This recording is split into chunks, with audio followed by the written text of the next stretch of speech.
BBC বাংলার অধিবেশন প্রবাহতে আপনাদের স্বাগত। আজ আপনাদের সাথে লন্ডন স্টুডিও থেকে আছি মানসী বড়ুয়া। বাংলাদেশের সর্বশেষ গুরুত্বপূর্ণ আপডেট সংবাদে আপনাকে স্বাগত। শুরুতেই সংবাদ শিরোনাম, পরে বিস্তারিত। প্রথমেই জানাবো, শেখ হাসিনা দেশে ফেরা নিয়ে সোহেল তাজের স্ট্যাটাস ভাইরাল। ক্ষমতাচ্যুত সাবেক প্রধানমন্ত্রী শেখ হাসিনার দেশে ফেরার বিষয়ে ব্যক্তিগত মতামত জানিয়েছেন সাবেক স্বরাষ্ট্র প্রতিমন্ত্রী তানজিম আহমেদ সোহেল তাজ। আজ 4:04 নিজের ফেসবুক পেজে সংক্রান্ত একটি পোস্ট দিয়েছেন তিনি। তার পোস্টটি আপনাদের জন্য হুবহু তুলে ধরা হলো। এ বিষয়ে খুবই গুরুত্বপূর্ণ সংবাদ জানাবো যে বিষয়টি সম্পর্কে তিনি কি বলেছেন। সঙ্গেই থাকুন। এরপর জানাবো, রাজধানী ঢাকার গুলিস্তানে জামাতের বিক্ষোভ মিছিলে বিএনপির চাঁদাবাজদের হামলায় অন্তত 25 থেকে 30 জন গুরুতর আহত। রাজধানী ঢাকায় বিএনপির চাঁদাবাজি সন্ত্রাসী রাহাজানির ঘটনায় মাঠে নেমেছে জামাত এবং ব্যবসায়ীরা। এই ঘটনায় বিএনপির চাঁদাবাজ গ্রুপের লোকজন আবার নতুন করে জামাত ও ব্যবসায়ীদের উপর ব্যাপক হামলা চালিয়েছে, কুপিয়ে অন্তত 25 থেকে 30 জনকে গুরুতর আহত করেছে। এদিকে হামে মৃত্যু ডক্টর ইউনূস সহ 4 জনের বিরুদ্ধে মামলার আবেদন। হামের টিকা না কেনা এবং এ সংক্রান্ত অবহেলায় 6 শতাধিক শিশু মৃত্যুর অভিযোগে অন্তর্বর্তীকালীন সরকারের সাবেক প্রধান উপদেষ্টা ডক্টর ইউনূস, স্বাস্থ্য উপদেষ্টা নূরজাহান বেগম সহ 4 জনের বিরুদ্ধে আদালতে মামলার আবেদন করা হয়েছে। ঢাকার অ্যাডিশনাল চিফ মেট্রোপলিটন ম্যাজিস্ট্রেট জসিতা ইসলামের আদালতে এই আবেদন করেন হামে মারা যান 9 মাস বয়সী সাউদা নুসকানের বাবা সিরাজুল ইসলাম। জানাবো, সাগরে নিম্নচাপ, সমুদ্র বন্দরে 3 নম্বর সতর্ক সংকেত জারি। বঙ্গোপসাগরে সৃষ্ট সুস্পষ্ট লঘুচাপটি ঘনীভূত হয়ে মৌসুমি নিম্নচাপে পরিণত হয়েছে অবস্থায় দেশের সকল সমুদ্র বন্দরে 3 নম্বর সতর্ক সংকেত দেখাতে বলা হয়েছে। নিম্নচাপটি বর্তমানে উত্তর পশ্চিম বঙ্গোপসাগর এবং তৎসংলগ্ন উত্তর উড়িষ্যা, পশ্চিমবঙ্গ উপকূলীয় এলাকায় অবস্থান করছে। আজ আবহাওয়ার বিশেষ বিজ্ঞপ্তিতে এই তথ্য নিশ্চিত করা হয়েছে। এবং সর্বশেষ জানাবো, আয়তুল্লাহ আলী খামেনির জানাজায় শরিক হলেন তার 3 ছেলে। ইরানের রাজধানী তেহরানে দেশটির সদ্যপ্রাত সর্বোচ্চ নেতা আয়তুল্লাহ আলী খামেনির জানাজায় তার 3 ছেলে মাসুদ, মেওশাম এবং মোস্তফা অংশ নিয়েছেন। এর মধ্যে মোস্তফা খামেনি তিনি বর্তমানে ইরানের দায়িত্ব পালন করছেন। তেহরানের রাষ্ট্রীয় মর্যাদায় এই জানাজা আনুষ্ঠানিকভাবে সম্পন্ন হয়েছে বলে মার্কিন সংবাদ মাধ্যম দ্য অ্যাক্সিওস বিষয়টি নিশ্চিত করেছে। প্রিয় দর্শক, এতক্ষণ শুনছিলেন সংবাদ শিরোনাম, এবারে বিস্তারিত। তবে তার আগে বন্ধুরা, অনুরোধ থাকবে এই সংবাদটিতে একটি লাইক দিন। এই চ্যানেলে আপনি নতুন হয়ে থাকলে আমাদের সংবাদটি দেখতে দেখতে চ্যানেলটি সাবস্ক্রাইব করে রাখুন। কমেন্ট করে বন্ধুরা আপনার মূল্যবান মতামত জানিয়ে দিন আপনি বিশ্বের কোন দেশ থেকে বা বাংলাদেশের কোন স্থান থেকে আমাদের সংবাদটি দেখছেন এবং শুনছেন। আর বন্ধুরা, আজকের সংবাদ সম্পর্কে আপনার মূল্যবান মতামত কমেন্ট বক্সে কমেন্ট করে জানিয়ে দিন। গাজা যুদ্ধে আপনি যদি নিরীহ ফিলিস্তিনিদের ভালোবেসে থাকেন বন্ধুরা, কমেন্টে ইয়েস লিখে পুরো বিশ্ববাসীকে আমাদের এই তাজা আপডেটটি দেখার সুযোগ করে দিন। এবারে বিস্তারিত।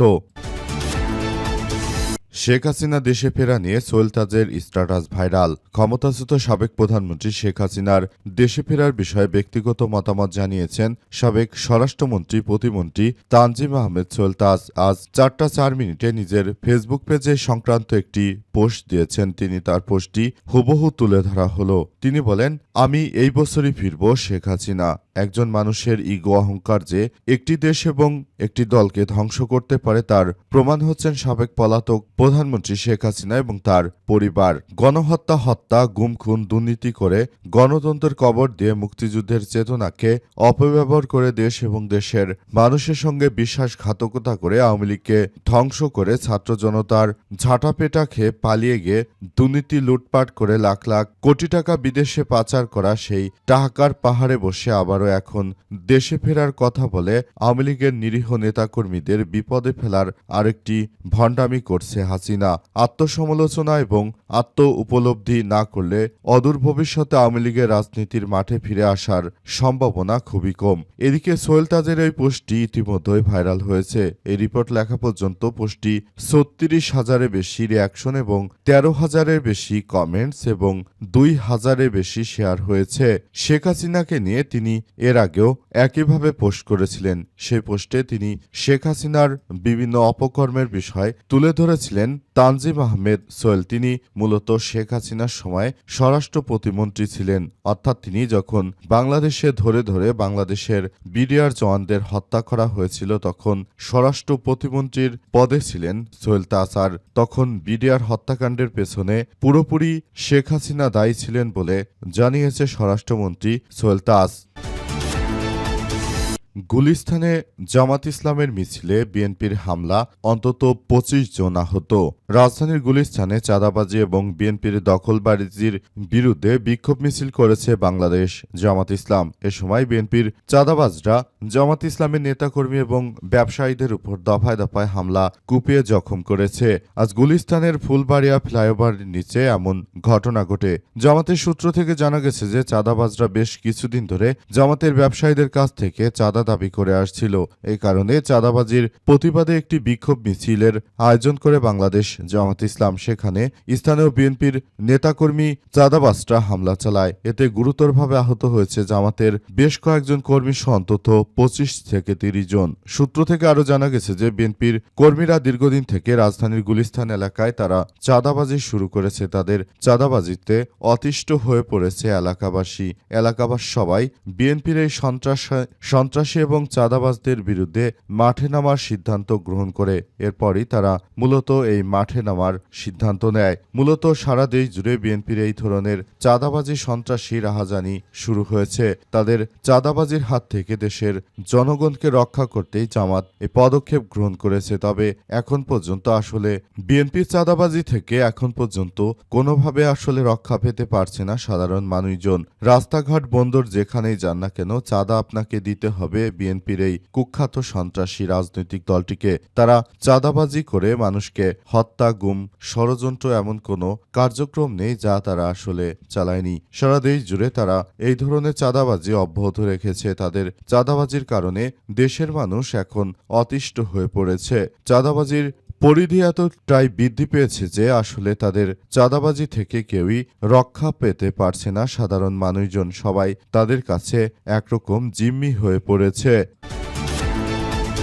হামে মৃত্যু ডক্টর ইউনূস সহ 4 জনের বিরুদ্ধে মামলার আবেদন। হামের টিকা না কেনা এবং এ সংক্রান্ত অবহেলার কারণে 6 শতাধিক শিশু মৃত্যুর ঘটনায় অন্তর্বর্তীকালীন সরকারের সাবেক প্রধান উপদেষ্টা ডক্টর ইউনূস, স্বাস্থ্য উপদেষ্টা নূরজাহান বেগম সহ 4 জনের বিরুদ্ধে আদালতে মামলার আবেদন করা হয়েছে। আজ ঢাকার চিফ মেট্রোপলিটন ম্যাজিস্ট্রেট জসিতা ইসলামের আদালতে আবেদনটি করেন হামে মারা যা 9 মাস বয়সী সাউদা নুসকানের বাবা সিরাজুল ইসলাম। তিনি জানিয়েছেন যে ডক্টর ইউনূস তিনি যখন দায়িত্বে ছিলেন তখন তাকে বারবার ইউনিসেফ থেকে তাকে বারবার হামের টিকা কেনার ব্যাপারে অনেক উৎসাহিত করা হয়েছিল, কিন্তু তিনি দায়িত্বকাণ্ড জ্ঞানহীনভাবে আসলে হামের টিকা তিনি না কেনার মধ্য দিয়ে মূলত এই সমস্যাগুলো সামনে আসতে থাকে।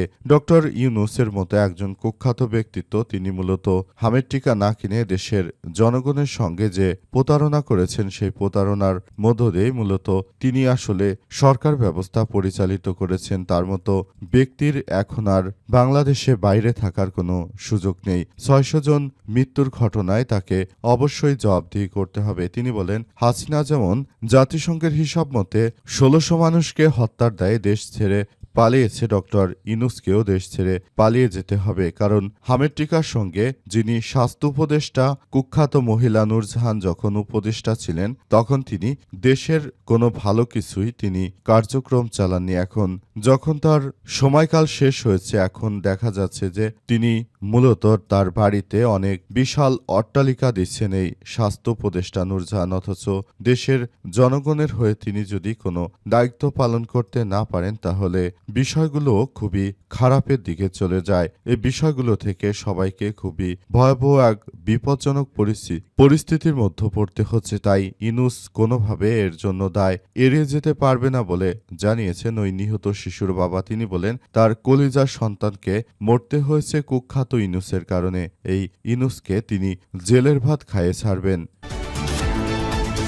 সাগরে নিম্নচাপ, সমুদ্র বন্দরে ৩ নম্বর সতর্ক সংকেত। বঙ্গোপসাগরে সৃষ্ট লঘুচাপটি সুস্পষ্ট ঘনীভূত হয়ে মৌসুমি নিম্নচাপে পরিণত হয়েছে। বর্তমান এটি ভারতের উড়িষ্যা উপকূলে এবং ভারতের পশ্চিমবঙ্গ উপকূলে অবস্থান করছে। এ অবস্থায় আসলে নতুন করে এই বঙ্গোপসাগরে ঘূর্ণিঝড়টি অবস্থান করার কারণে মূলত নতুন করে এক ভয়াবহ বিপর্যয়কর পরিস্থিতির সৃষ্টি হয়েছে। অবস্থায় বিষয়টি খুবই গুরুত্ব সহকারে দেখা হচ্ছে এবং বলা হয়েছে যে এই আবহাওয়া কার্যক্রমটি আসলে এমনভাবে পরিচালিত হচ্ছে যখন মৌসুমি বায়ুচাপের কারণে মূলত সমুদ্রে এই নিম্নচাপটি সৃষ্টি হওয়ার কারণে মূলত এই বৃষ্টিপাতের সম্ভাবনা দেখা দিয়েছে। বৃষ্টিপাত আসলে খুবই ঘনীভূত হচ্ছে, তবে এটি কতদিন পর্যন্ত স্থায়ী থাকবে সে সম্পর্কে আবহাওয়া অফিস থেকে এখনো কোনো তথ্য নিশ্চিত করতে পারেনি। আবহাওয়া অফিসের পক্ষ থেকে ইতিমধ্যে বিষয়টি নিয়ে খুবই কার্যকর পদক্ষেপ গ্রহণ করার কথা বলা হয়েছে, কিন্তু এখন পর্যন্ত ঝড়টি বাংলাদেশের দিকে ঝুঁকবে নাকি ভারতের দিকে ঝুঁকবে সেটি এখন পর্যন্ত কেউ বলতে পারছে না। বর্তমান সময়ে বিষয়টি খুবই গুরুত্ব সহকারে দেখতে হচ্ছে, কারণ এর ফলে বাংলাদেশে বেশ কয়েকদিন তীব্র ঝড় বৃষ্টির আশঙ্কা করা হচ্ছে। এ অবস্থায় বিষয়টি কোন দিকে যাবে সেটি এখন পর্যন্ত বোঝা যাচ্ছে না। শেষ পর্যন্ত পরিস্থিতি কোন দিকে যাবে সেটি এখন পর্যন্ত জানা যাচ্ছে না।